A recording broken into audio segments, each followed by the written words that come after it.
Okay, let's look at the actual construction of our heron. This is a typical applique pattern. It does have numbers on it for what you would typically layer first, but what we're going to actually start with in class is going to be this whole body section right here.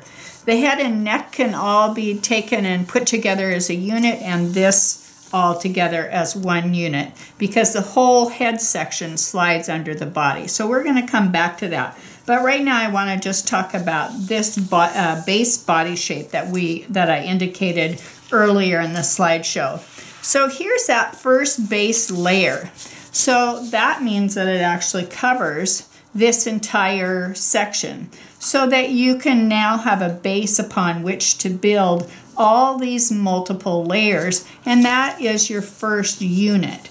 But as you can see, once I have this in position, then I can no longer see my pattern. So what we like to use in the applique community is some sort of clear plastic positioning aid, we call them. And it's because of using these that we can then figure out what the next layer is going to be. So I'm going to talk about what this is in just a little while after we get done here and I show them to you. But basically you're just going to lift this up, and then you're going to just place between this and your base layer your secondary layer. So you have that secondary layer. There needs to be enough contrast so that it's actually going to show up differently than the base layer. And then you're going to start putting on all your different feathers. So I have several of the feathers turned here. We always start layering feathers from the bottom, kind of like tiles on a roof, because you want the rain to be able to run down off your poor birdie. So we just are going to manipulate these a little bit to get them in position. If it doesn't exactly match up to the pattern, you know, oh well, that's the wonderful thing about applique. And it's also, you know, these birdies don't have exactly this many feathers. I didn't go out and capture a heron and count them. They're just randomly made feathers so that they can conform to his overall body shape. If you end up needing one more feather or one less feather, then that's just great. No worries about that at all. So we slipped here just a little bit. And you can see on this back here, these feathers are actually going to overlap this base shape, and they're going to come off of it a little bit. So the base, you're going to just pull this over a little bit and then get all of those lined up. But this gives you a general guide over which to sort of fill in this whole base shape here.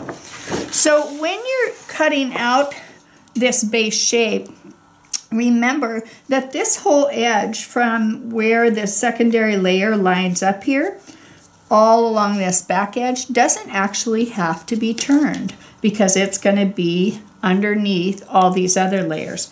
But from where this starts all the way up under here, it is going to need to be turned. So when you're actually tracing over the shapes that you need, when you come down with this first base layer, you can put just like a little red mark, is what I like to do, so that you know that you can stop turning about there, and you can stop turning about here up here. So you don't have to worry about trying to finish this whole edge, because the feathers will do that for you. So then once you start layering these together, then you'll have this shape that you're going to end up with. And like I said, you know, you can just start positioning these where in place, and you just want to have enough variety here to make this interesting. So they, you know, kind of all blend together and work together, but you just want to make them sort of interesting. Can you repeat fabrics? Yes, of course, just don't put them right next to each other, and that way there's a little bit of separation between feathers. And here's that more interesting sort of little shoulder area that we talked about, and you can find a fabric that might just really set that little area off there. So now let's talk about actually cutting these out. So your first base shape, when you take your interfacing, you're going to put it over your heron here, and you're gonna trace this whole outer edge of his body. And then what I like to do is to take the center out, to actually leave yourself about an inch wide rim here. But because you're going to have a secondary layer and then a third layer, it's going to get really thick. And also the interfacing, you know, gets expensive, so it's nice if we can just window pane and take that out, because indeed now that's going to be big enough to do that secondary layer for us, so you can get that other big piece out of here, and then all the little pieces that you have left will be easy to cut out from lots of extra little pieces. So let's take a minute and then get ready to actually turn some edges so you can see how that works. Here's one of our pretty feathers. Now, because they need to overlap like tiles on a roof, like I mentioned, when we draw them, we have to actually draw the entire like oval shape of each feather, so that when they overlap, we don't miss having these little places where they come together. So that means that you're going to take your interfacing. So the Aplliquick system comes with this wonderful Aplliquick interfacing.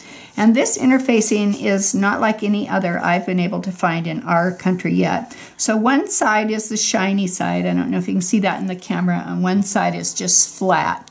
The shiny side is the side that you want to trace your shape onto. And that's wonderful because you don't have to mirror image anything with this system.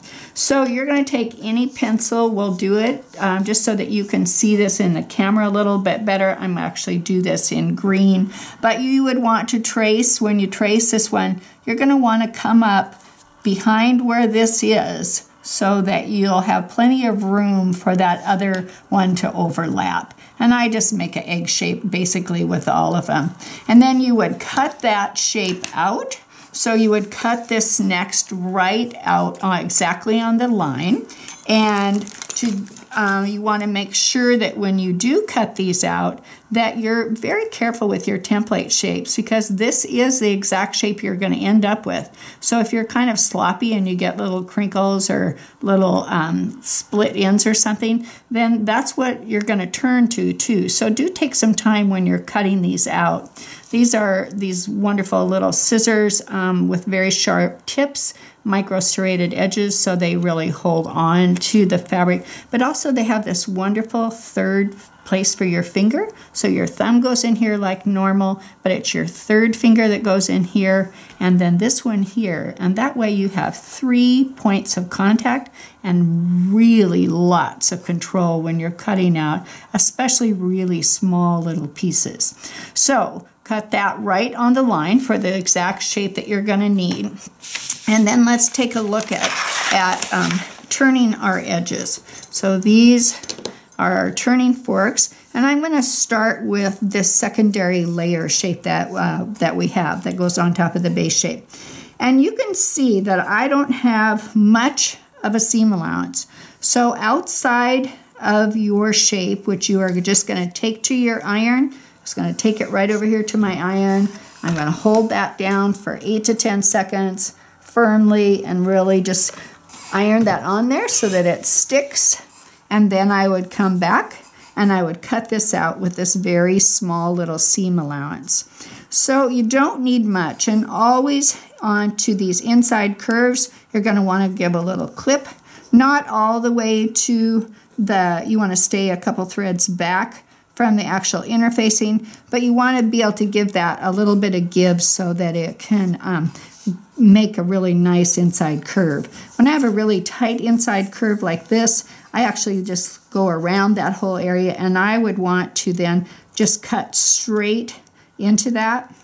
Again, a couple of threads back, but then it's much easier for me to now make sure that when I do this, I'm going to have enough of a seam allowance all the way inside of that little tight curve that I can, that I still have enough that I can turn there. So I'm going to teach you how to turn these. First of all, you're going to bring in this little glue surface that I have one for each of you. It's just a clear piece of plastic to keep your glue from not getting out all over your table surface. So we're just going to take our little glue pen and I'm just going to glue up just around this first little corner here. Goes on pink but dries clear. Then you want to move your glue surface out of the way so it isn't like trying to turn this on a skating rink.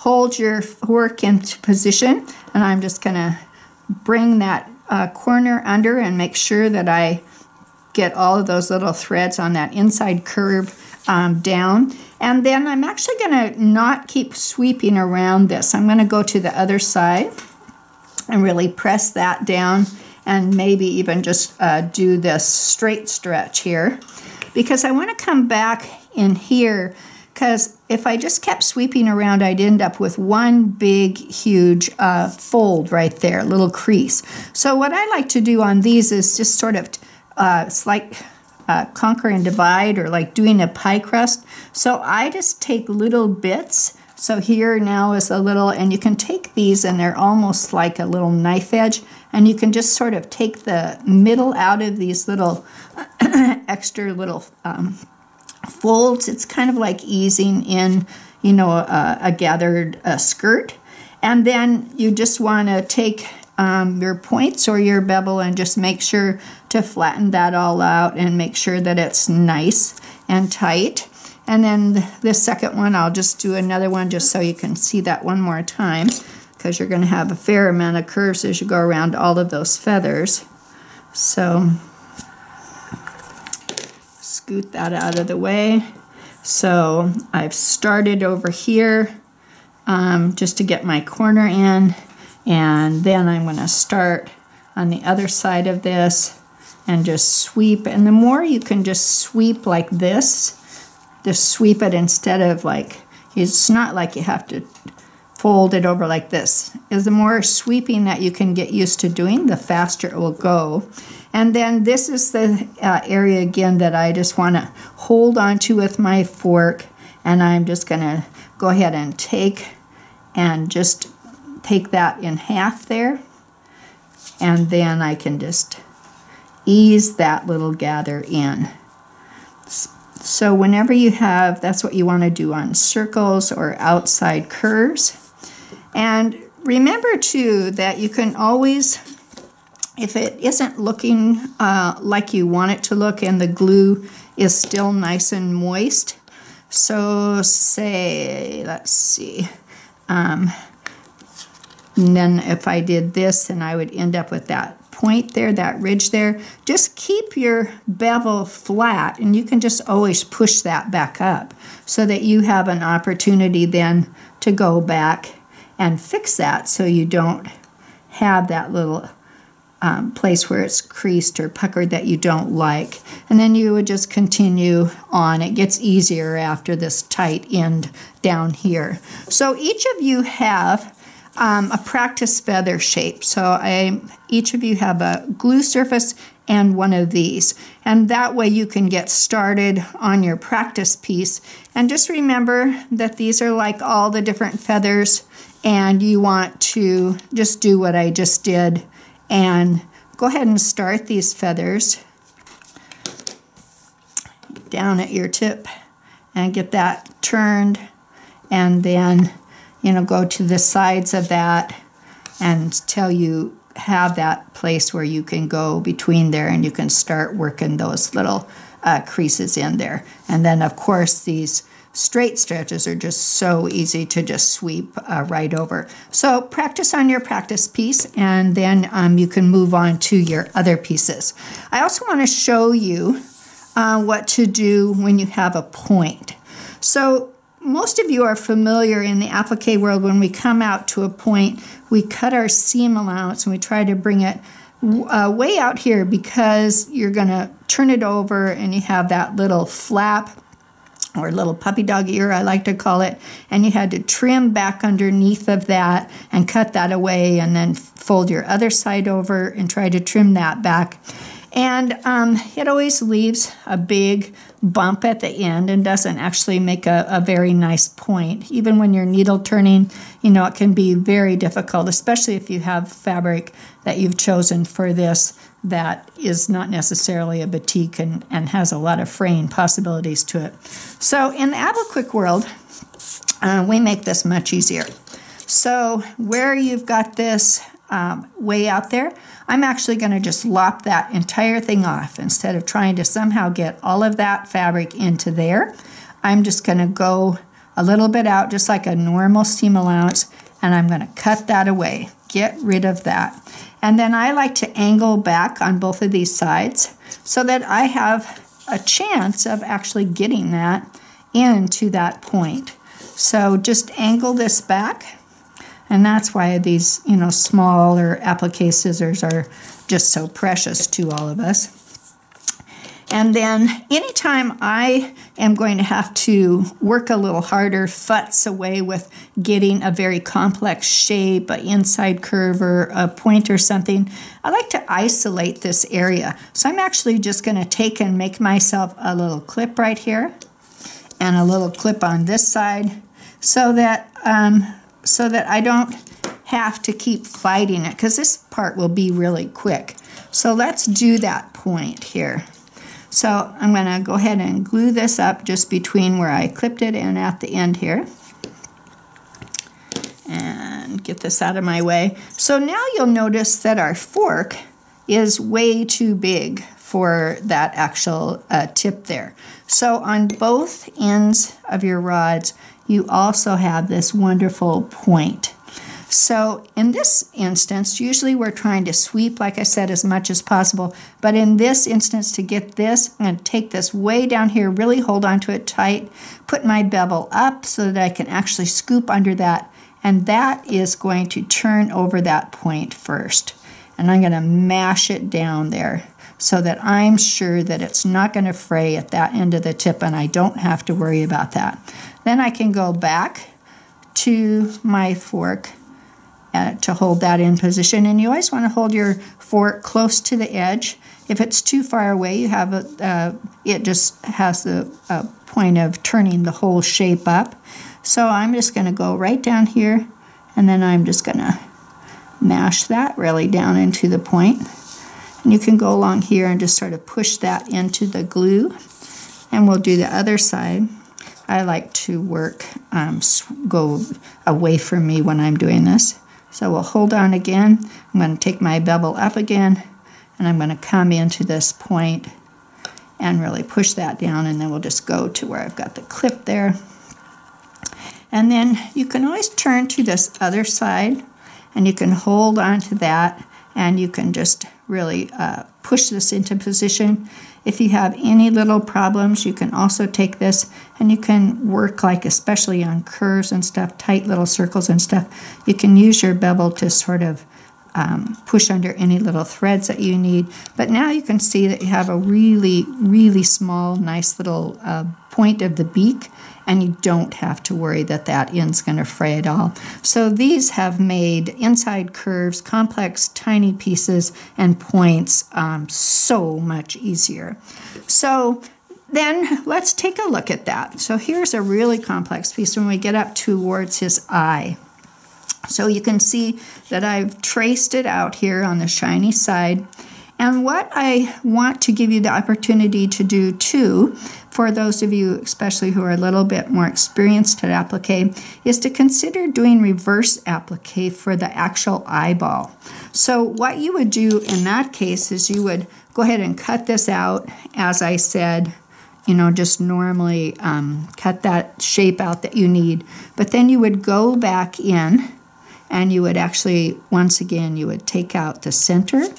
So you would take the interfacing, cut that away right to that inside shape. So you just go around and take that out. So that when it gets ironed to the fabric, then I don't have interfacing in here. I just have the fabric behind it. And then I have my normal seam allowance. So once again on these pieces, I would cut into these inside curves, make sure you give a little cut into those, and then you're going to lop off that point there. But let's take a look at this. So I'm going to go just to the center of that again. I'm going to give that just a tiny little slit here. And then what I'm going to do is I'm just going to go around. So I'll do it in quarters. So do each side.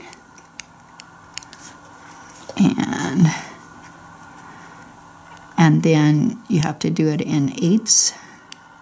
Give little clips. And now what I'm going to do is, this is called reverse applique. Okay,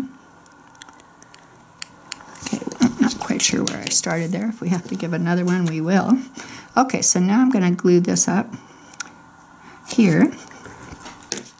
And then what we're going to do is we're going to reach in here, find out where I did give it some clips, and I can turn it now. Yeah, I do have to clip it more. I can turn it back against the inner facing, but that will, that's reverse applique. So, sheesh. Didn't do very good with my clips here.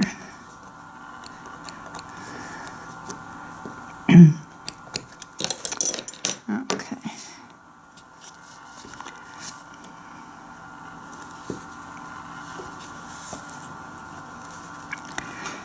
If your glue dries out, because it's such a little smear that sometimes, especially in hot weather, it dries out.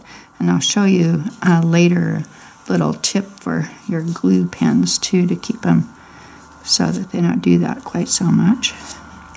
So I'll just turn that all the way around here.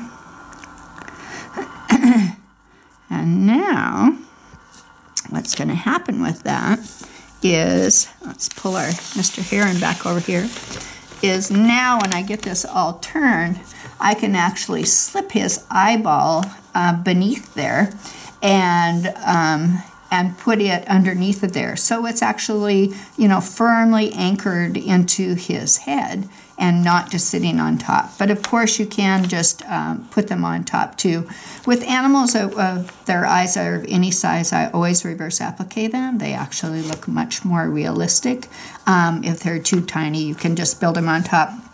When you do this shape here, it's always much easier when you have a shape that has to go over two other pieces, to just bring an extension out here, and then once this is turned and this is turned, then just to turn under both of these edges, but then fold this edge actually behind these two. So when you cut that, try to remember to just go ahead and extend that out there.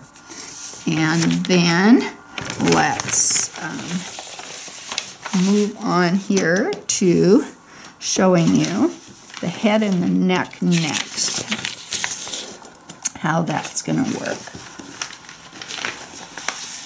So here we go. So the head and the neck are actually going to slide behind the entire heron body. So you can make this, as I said, as another whole separate unit. And you can go ahead and, if you're going to use this couching, this feathery yarn over the top of your heron anyway, you can ease these scallops up a little bit so they're not quite such long finger projections as they are here. Just, you know, soften those out a little bit because they're going to get completely covered up with this. And with this is you want to wait till after your whole quilt top is finished being quilted, and then you would just lay these strands on the top, overlapping your sky and your heron. And then along this strand here, you can just straight stitch on your machine and just couch those in position. And you just keep layering more and more as you go down. And just machine stitch over the strands a little bit just to hold them in place.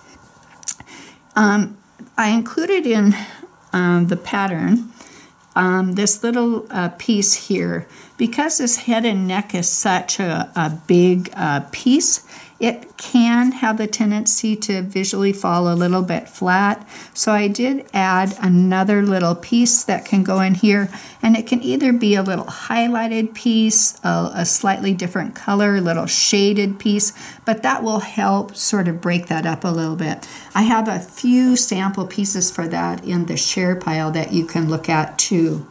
And then I do have some little pieces of blue, enough for everybody if you want him to have blue eyes. I also do have their real fabric for some little gold eyes.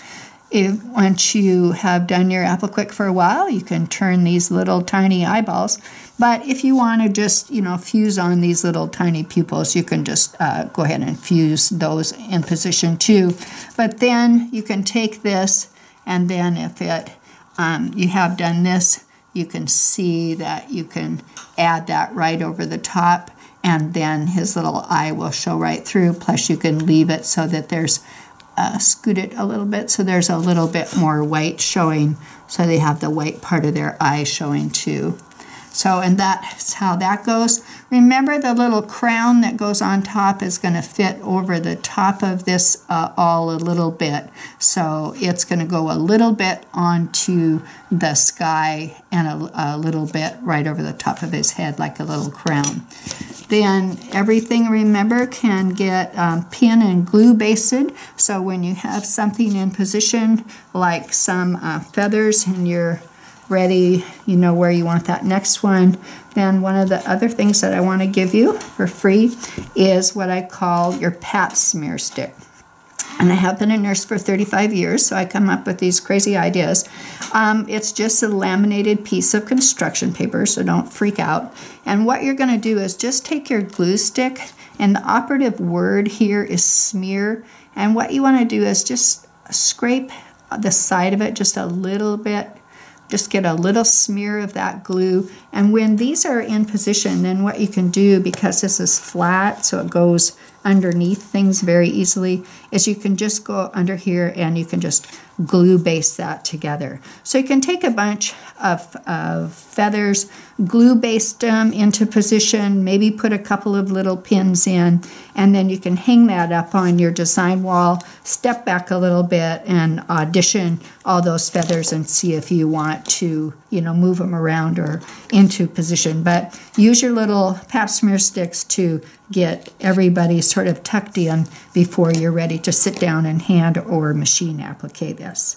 And that's about it. So we're going to get started.